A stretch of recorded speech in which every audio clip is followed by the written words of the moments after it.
साहुणम मंगलम भगवान वीरो मंगलम गौतमो गणी मंगलम कुंद कुंदार्यो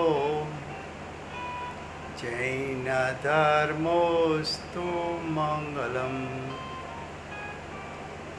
ओंकार बिंदु संयुक्तम नित्यं जायन्ति योगिनः कामदं मोक्षदं चैव ओंकाराय नमो नमः अहोपकारजिनवर्णो कुन्दनो ध्वनिदिव्यनो जेन कुन्दध्वनियाप्या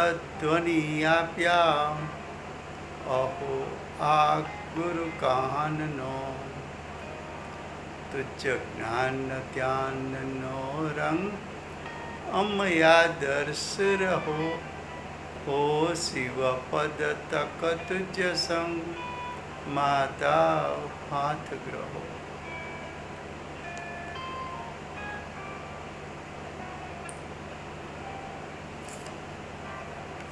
ये जैन सिद्धांत प्रवेशिका है।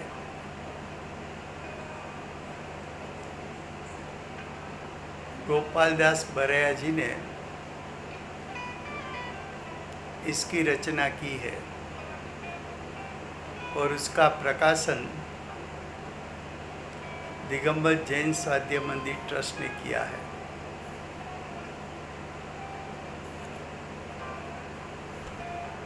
जो कल का विषय चला था उसमें थोड़ा रिवीजन करने के लिए कहा गया है। तो कल हमने क्वेश्चन नंबर 225 से शुरू किया था।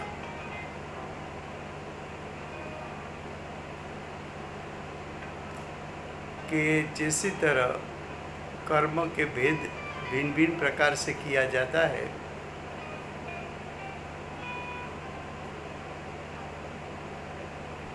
वैसी तरह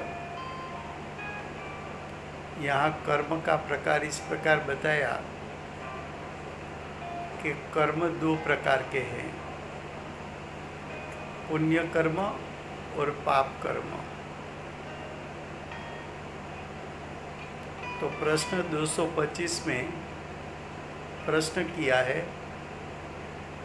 पुण्य कर्म किसको कहते हैं?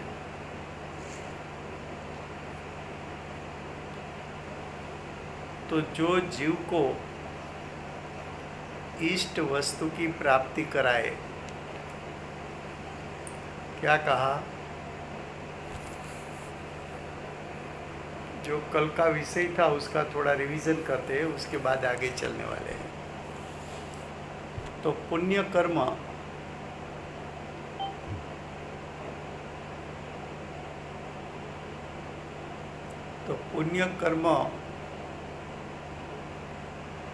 का फल क्या?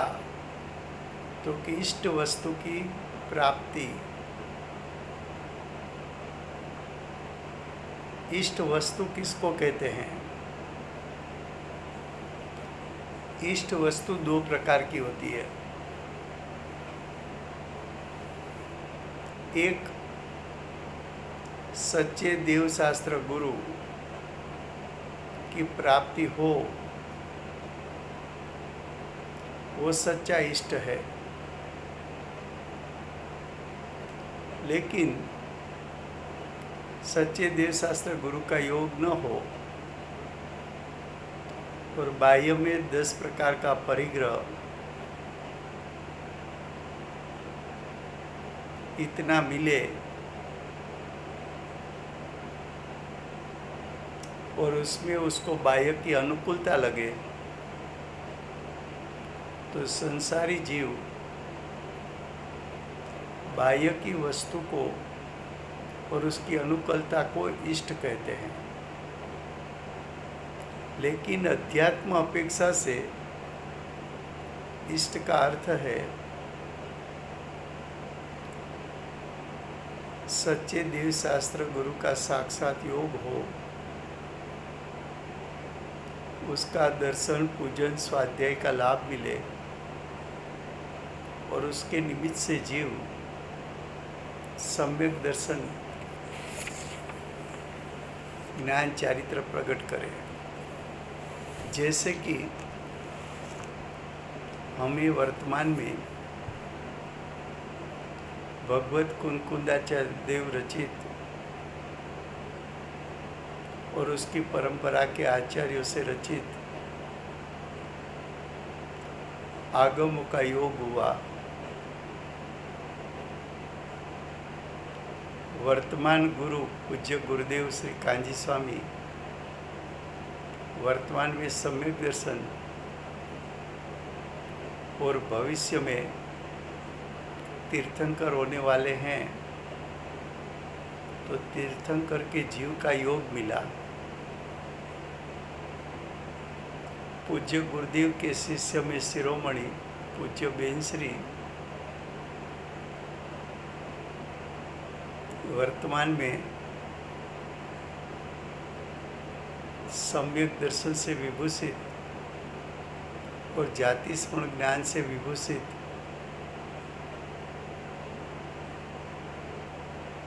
तो उसका योग से और उसके वाणी के योग से हम सब सम्यक दर्शन को प्राप्त कर सकते हैं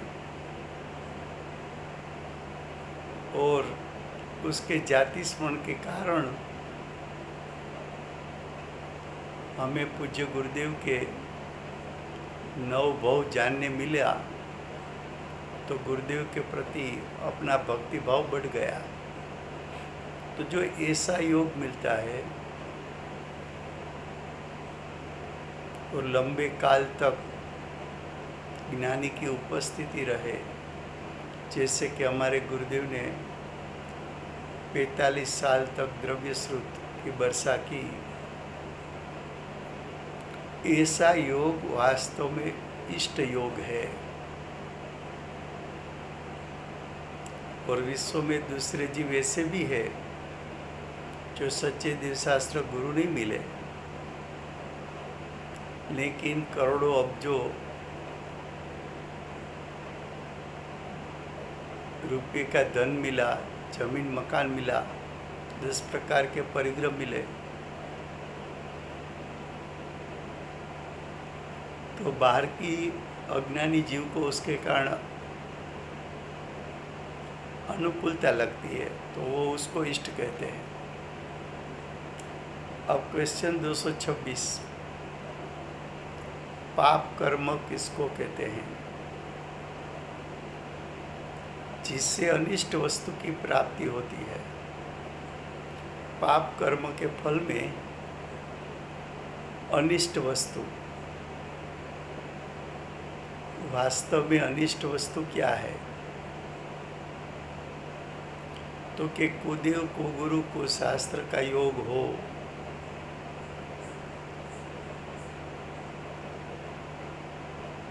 वो सबसे बड़ा अनिष्ट।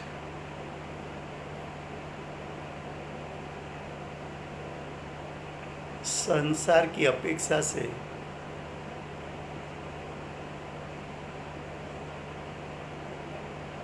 दस प्रकार का परिग्रह न मिलना, उसको लोग पाप कर्म का उदय कहते हैं।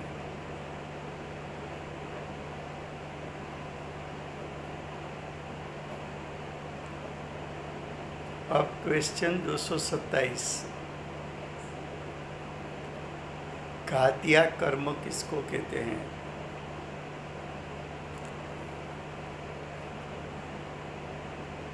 जो जीव के ज्ञानादिक अनुजीवी गुणों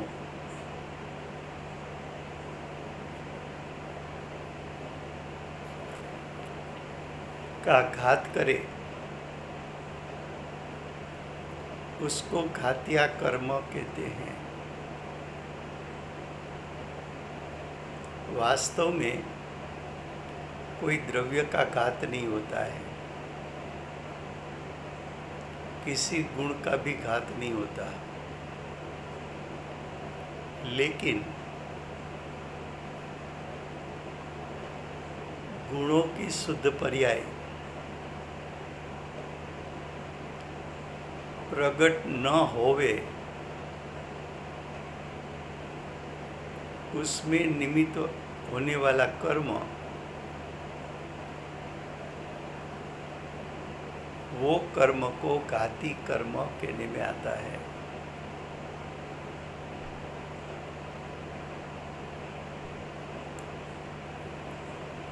कर्म के दो स्वभाव है, घाती कर्म और अघाती कर्म। उसके सामने जीव का भी दो स्वभाव है, अनुजीवी गुण और प्रतिजीवी गुण।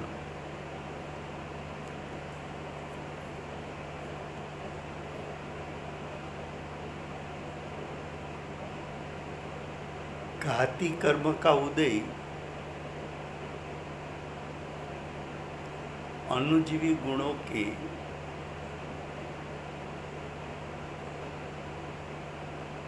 शुद्ध पर्याय प्रकट न होवे, उसमें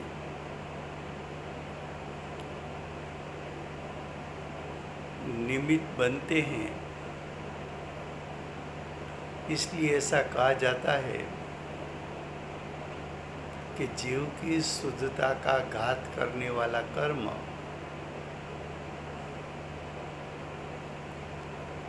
ये निमित्त का कथन है। ऐसे कर्म को घातिया कर्म कहते हैं।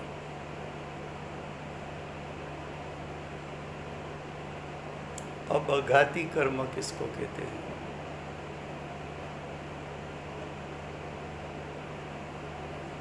अनुजीवी प्रतिजीवी गुण के बारे में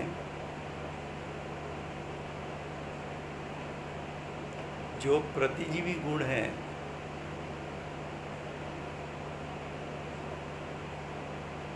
उसको धर्म भी कहने में आता है।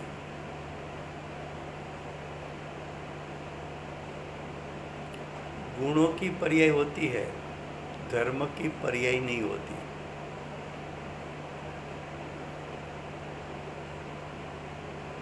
ज्ञान, दर्शन, चारित्र, सुख आदि जो गुण हैं उसकी पर्याय होती है, लेकिन शब्द में वर्णन हो सके ऐसे 14 धर्म उसको पर्याय नहीं होती। 14 धर्म का नाम है एक अनेक, नित्य अनित्य, तत् अतत्, सत असत। सत असत में 4 भेद है। द्रव्य से सत, क्षेत्र से सत, काल से सत, भाव से सत।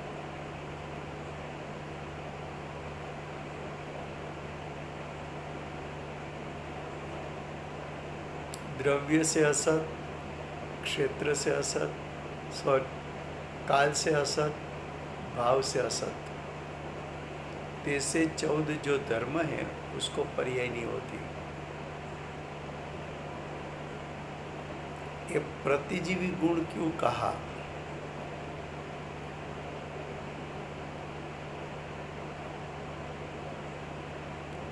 तो कि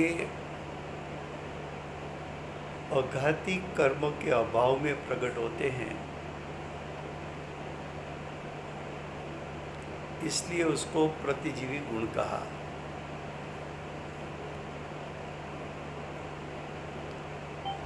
अब घाती कर्म के भेद बताते हैं। पहले कर्म का भेद बताया था, घाती अघाती। अब घाती कर्म का भेद बताते हैं, सर्वघाती और देशघाती।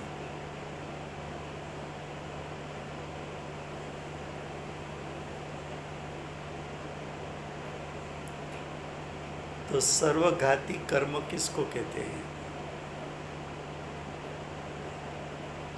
जो जीव के अनुजीवी गुणों को सर्व प्रकार से घात करे,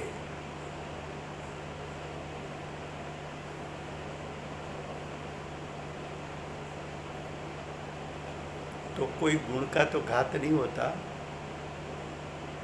एक गुण के पर्याय के बारे में बात है। पर्याय का भी घात नहीं होता, लेकिन पर्याय में जो शक्ति रूप सामर्थ्य है वो व्यक्त न होवे, उसमें निमित्त वाला कर्म दो प्रकार का होता है। एक कर्म ऐसा है जिसका निमित्त नैमित्तिक संबंध से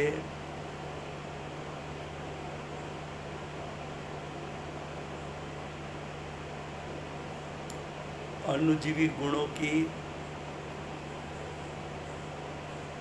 परिपूर्ण शुद्ध पर्याय शक्ति रूप है, लेकिन व्यक्त नहीं हो सकती।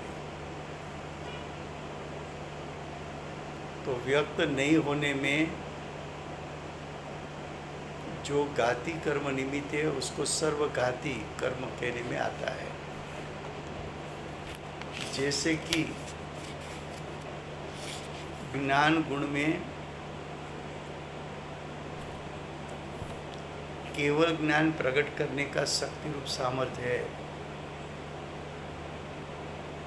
लेकिन केवल ज्ञानावरणी कर्म जो सर्वघाती प्रकृति है, उसके उदय के कारण जीव केवल ज्ञान उसका प्रकट नहीं हो सकता। ये जो कर्म के कथन है वो समझ लेना कि निमित्त कथन है।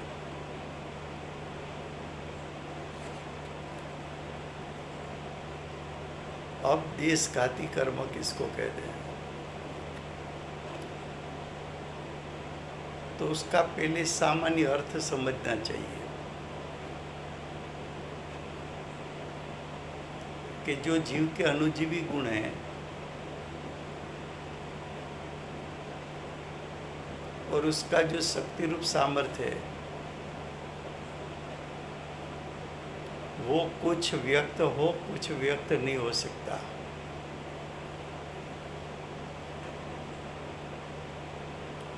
तो जो व्यक्त नहीं हो सका उसको एक देश घात कहने में आता है।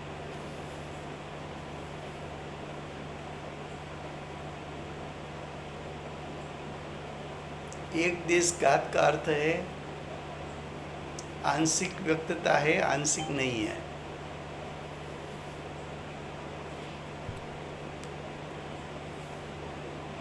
जैसे कि क्षोभसम ज्ञान है तो ज्ञान खुला भी है, कुछ ज्ञान का क्षोभसम खुला है, लेकिन परिपूर्ण ज्ञान खिला हुआ नहीं है। जैसे कि मति ज्ञान, श्रुत ज्ञान, अवधि ज्ञान, मन परिज्ञान,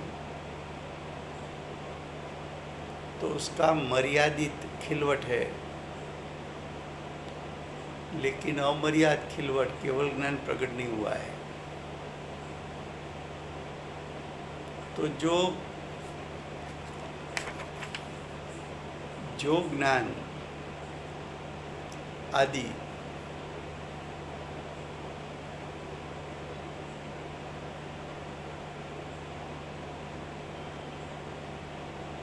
उसकी आंशिक व्यक्तता होती है और आंशिक व्यक्तता नहीं होती। तो देखो क्वेश्चन 230 में बताया देशघाती कर्म किसको कहते हैं। जो जीव के अणुजीवी गुणों को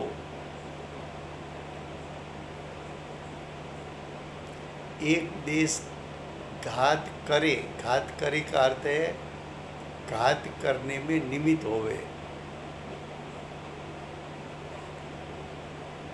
उसको देशघाती कर्म कहते हैं।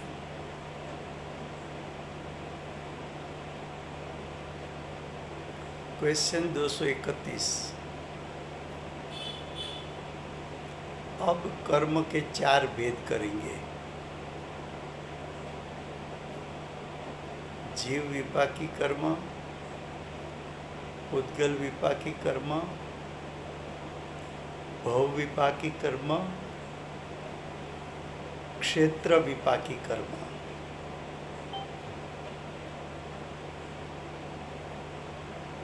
विपाकी का अर्थ है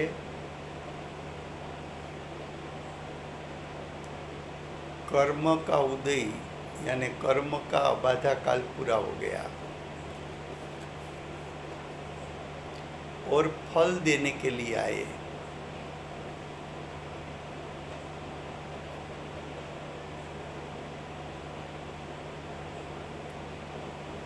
तो जीव विपाकी कर्म ऐसा नाम क्यों दिया? तो कि जो कर्म का फल जीव में मिलता है तो वो जीव विपाकी कर्म बोला जाता है। जो कर्म का अबाधा काल पूरा हुआ और वो कर्म फल देने के लिए आए, तो फल 2 स्थान में मिलता है। जीव में भी मिल सकता है, पुद्गल में भी मिल सकता है। पुद्गल का अर्थ है शरीर में भी मिल सकता है। तो जीव विपाकी कर्म किसको कहे? तो कि जो कर्म का अबाधा काल पूरा हुआ, वर्तमान में उदय में आया, उदय में आकर उसका फल जीव में मिला, तो उसको जीव विपाकी कर्म कहते हैं।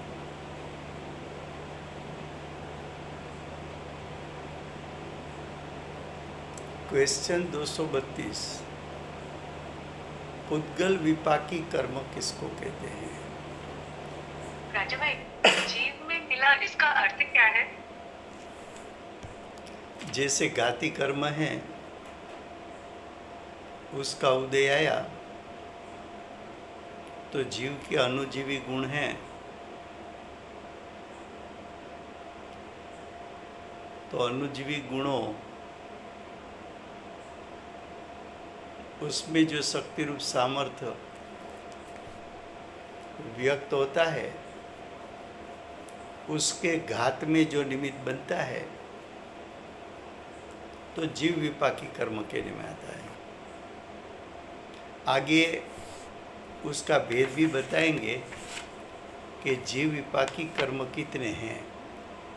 अगर आपके पास बुक्स है 242 नंबर का क्वेश्चन निकालिए।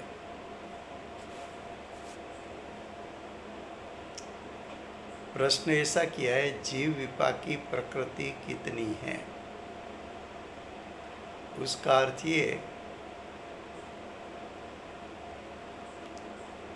कि जो कर्म का अबाधा काल पूरा हुआ और फल देने वाले स्वाभाविक प्रकृति उदय में आई, लेकिन वो फल देगी कहाँ? तो कि जीव में। ऐसी प्रकृति कितनी है? तो कि 78। उसमें देखो सबसे पहला लिया घाती कर्म 47, तो 47 से 47 घाती कर्म का उदय और उसका फल बाह्य में नहीं आता, अंतरंग जीव में आता है। ज्ञानावरणी, दर्शनावरणी, मोहनी, अंतराय, वो सब जीव के अनुजीवी गुण और अनुजीवी गुण में से प्रकट होती पर्याय उसके घात में निमित्त है 47 से 47 कर्म। और गोत्र बताया तो बोला जाता है जीव का गोत्र, ऊंच नीच। वेदनीय कर्म तो बोला जाता है जीव को साता असाता, तो फल कहाँ आया? जीव में।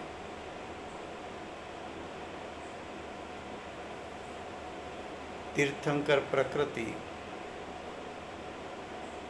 तो अर्यंत पद, तो अर्यंत पद जीव का कार्य।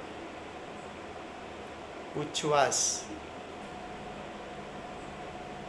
तो जो 10 प्रकार के द्रव्य प्राण हैं, तो सामने जीव का भाव प्राण 10 प्रकार का है। तो जीव में उच्छ्वास के साथ बंध को प्राप्त हो सके ऐसी योग्यता प्रकट होती है। तो ये सब जो प्रकृति है 78,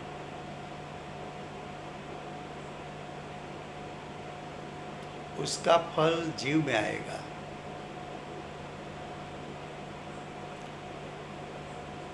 और दूसरी जो 62 प्रकृति है उसका फल पुद्गल में आएगा।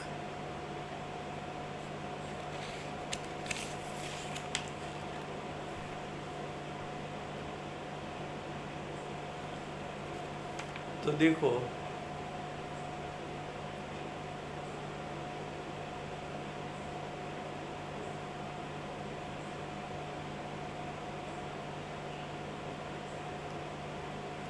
जो शरीर मिलता है, शरीर 5 प्रकार का, तो शरीर नाम प्रकृति है, उसका फल पुद्गल में आएगा।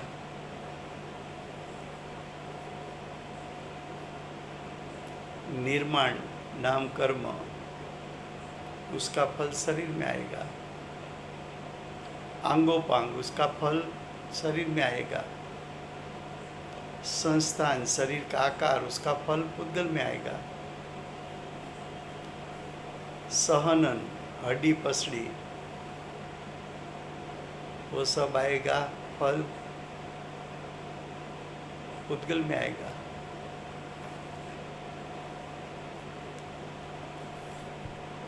फिर से क्वेश्चन 231, जीव विपाकी कर्म किसको कहते हैं?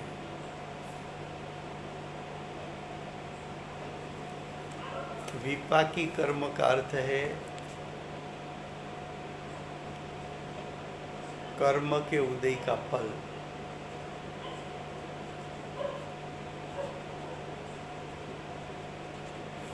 तो जो कर्म के उदय का फल है उसका 2 प्रकार,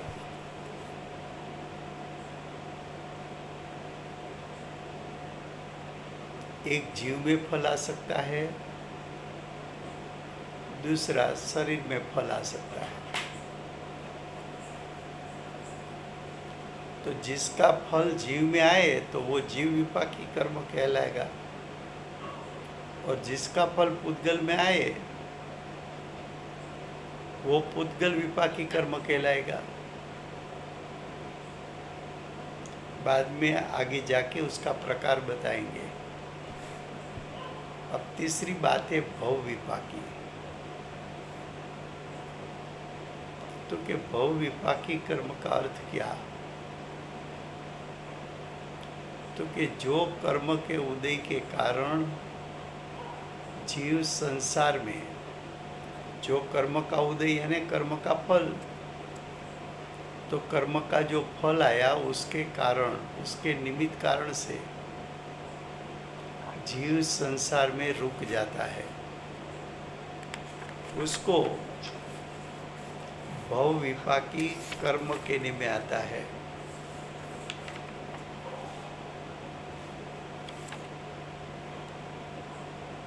तो भव विपाकी में 4 आयु कर्म लिया है।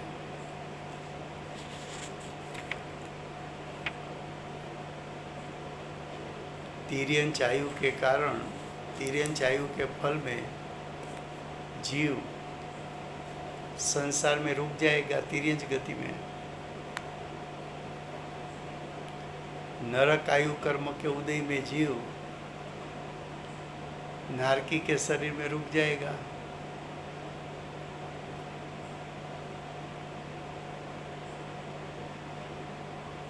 मनुष्य आयु, उसके कारण जीव मनुष्य शरीर में रुक जाएगा। वैसी तरह 4 गति, तो 4 गति संसार है। संसार में रुकना यानी 4 गति में रुकना।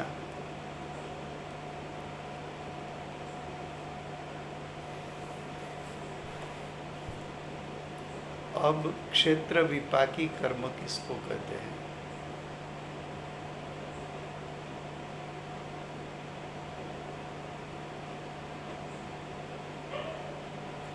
तो कि जिस कर्म के फल में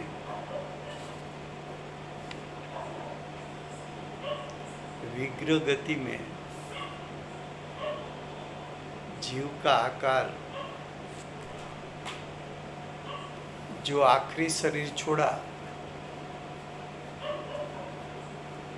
वैसा आकार विग्रह गति में रहे।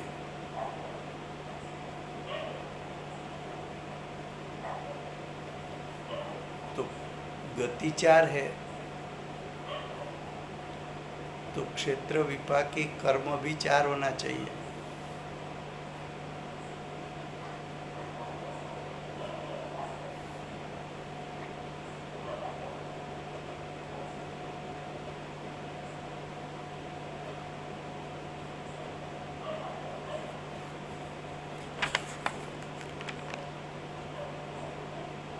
तो जो क्षेत्र विपाकी 4 प्रकार का जो कर्म है, वो कर्म का नाम है गत्यानुपूर्वी।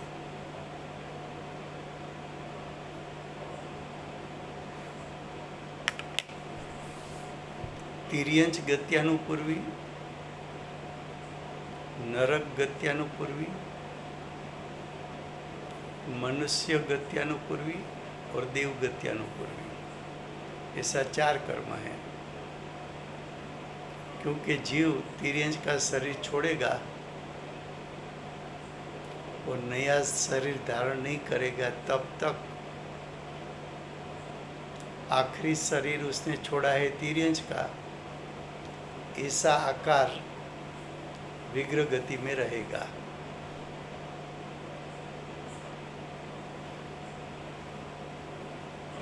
नरक गत्यानुपूर्वी कर्म के कारण जब जीव नारकी का देह छोड़ेगा और नया शरीर धारण नहीं करेगा तब तक उसका आकार नारकी के शरीर का आकार जो था वैसा रहेगा। मनुष्य गत्यानुपूर्वी कर्म के कारण जब जीव मनुष्य का देह छोड़ेगा और नया देह धारण नहीं करेगा तब तक आखिरी शरीर मनुष्य का छोड़ा है, तो मनुष्य का जो आकार था वही आकार नया शरीर धारण न करे तब तक रहेगा। उसी प्रकार देव का समझना। अब क्वेश्चन 235, विग्रह गति किसको कहते हैं?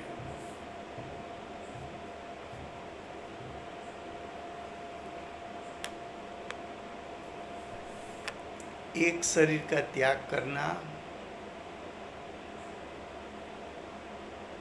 और दूसरे शरीर में प्रवेश नहीं करना, तब तक का जितना समय है इतने समय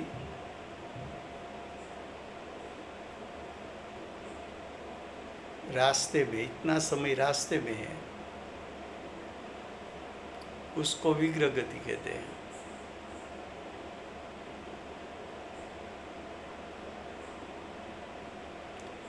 तो राजू देखो, भाई फिर से बोलिए एक बार। है जी, एक क्या? बार फिर से बोल दीजिए। हाँ, फिर से बोलता हूँ। एक बार विग्रह गति की डेफिनेशन। हाँ जी, जीव ने मानव के मनुष्य गति का देह छोड़ा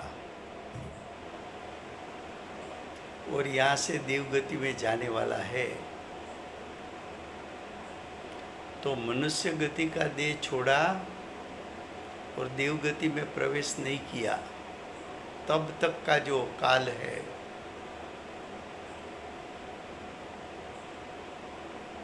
इतने समय वाली गति को विग्रह गति कहते हैं। तो यहाँ देखो कैसी तरह बताया, एक शरीर को छोड़कर दूसरे शरीर ग्रहण करने के लिए जीव का जाना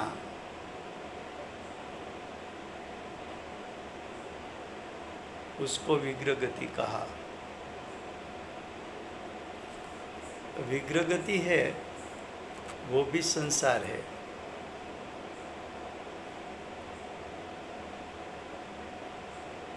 क्यों?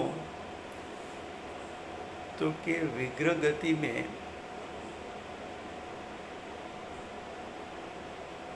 दो शरीर तो है,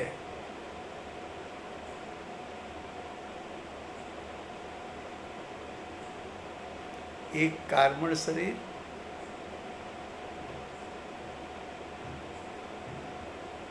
दूसरा तेजस शरीर। विग्रह गति में भी आत्मा कार्बन शरीर और तेजस शरीर से बंधा हुआ है।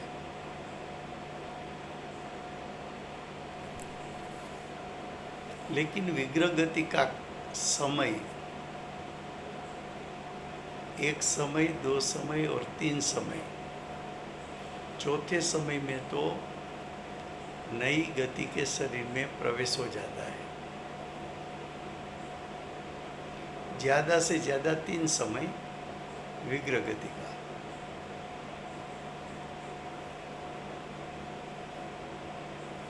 राजू भाई, हाँ जी, विग्रह गति में ऐसा बोलते हैं कि वो आड़ा जाए तो तीन समय या फिर 4 समय में जन्म ले लेता है। तो आड़ा जाए का क्या मतलब होता है? मान लो कि आप जो स्थान पर बैठे हैं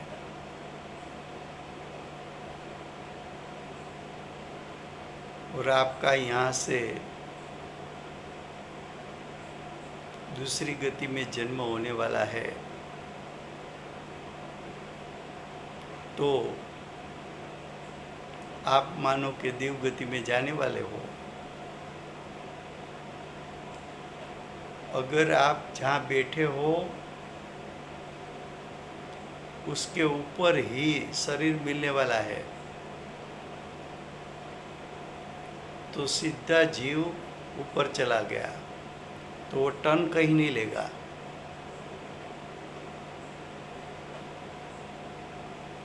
तो एक समय मान लो कि आप बैठे हैं, वहाँ से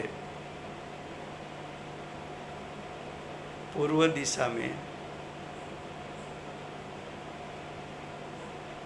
1,00,000 माइल दूर आप सीधे चल गए और 1,00,000 माइल जाने के बाद सम श्रेणी ऊपर गमन किया जहाँ आपको शरीर मिलने वाला है, तो आपके लिए एक ही टर्न आया, तो 2 समय लगता है।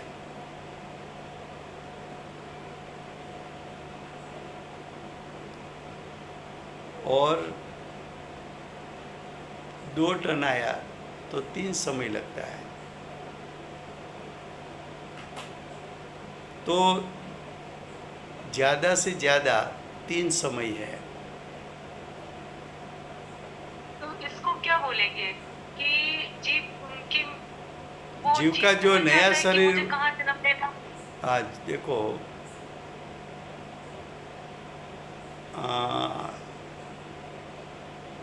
बोर्ड होता तो मैं सामने बता देता आपको, लेकिन बोलने में बताना थोड़ा मुश्किल है, फिर भी प्रयत्न करते हैं हाँ कि आपका वर्तमान शरीर है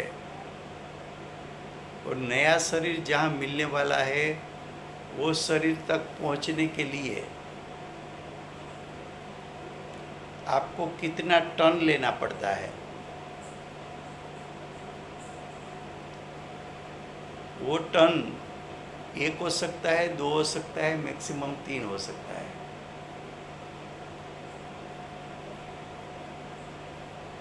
नए शरीर को प्राप्त करने के लिए तो 1 टन तो एक ही समय, 2 टन 2 समय, 3 टन 3 समय, तो मैक्सिमम 3 टन में तो वो जहाँ शरीर, जो शरीर के पास पहुँचना है वहाँ पहुँच जाता है। इसलिए ऐसा बताया है कि विग्रह गति कम से कम 1 समय, सम श्रेणी में जाना है तो 1 ही समय लगेगा। टन लेके जाना है 2 समय लगेगा।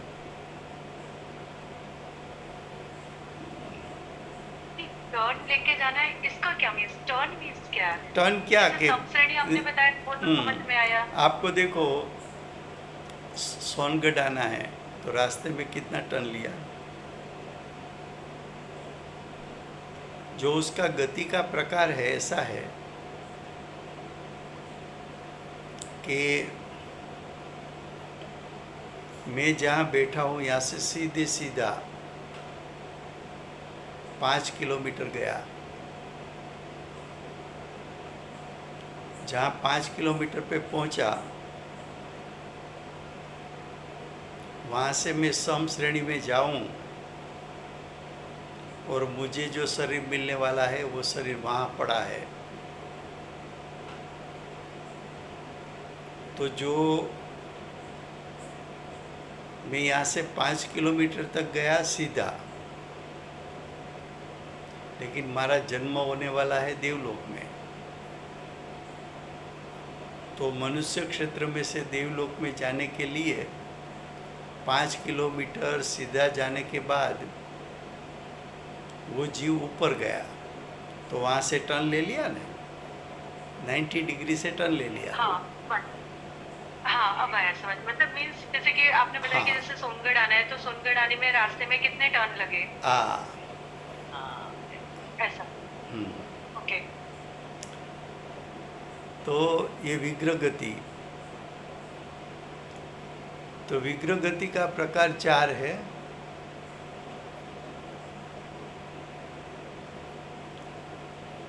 क्योंकि गति 4 है तो सॉरी, विग्रह गति का प्रकार 1 है। हम पहुंच गए थे अनुपूर विकर्म में भूल से, तो विग्रह गति का प्रकार 1 ही है, और विग्रह गति में शरीर 2 है, और 2 शरीर है इसलिए वो जीव संसारी तो है ही। हम यहाँ तक रखते हैं, कल मैं नहीं हूँ तो परसों चलेगा।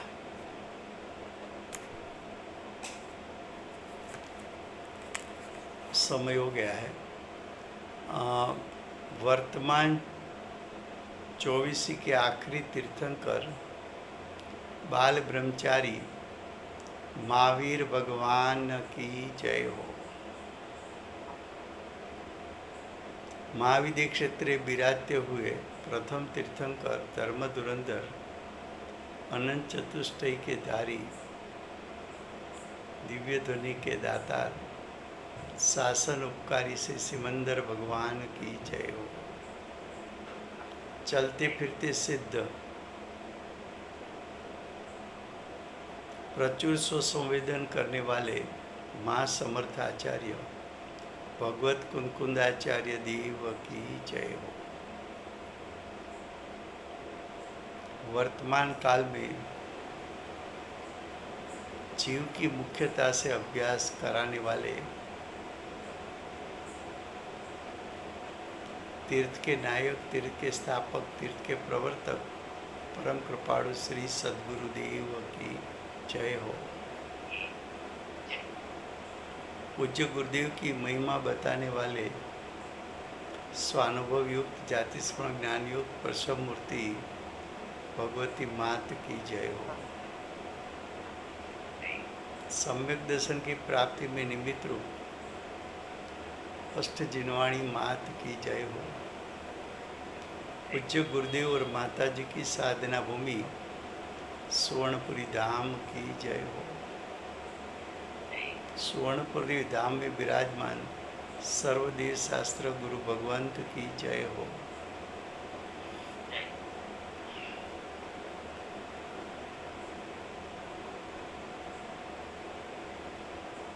वर्तमान गुरु और भविष्य के तीर्थंकर श्री सूर्यकृतिनाथ भगवान की जय हो। श्री सूर्यकृति भगवान के समोषण के मुख्य गणधर देवेंद्र कृतिनाथ भगवान की जय हो। परम दिगंबर जैन धर्म की जय हो।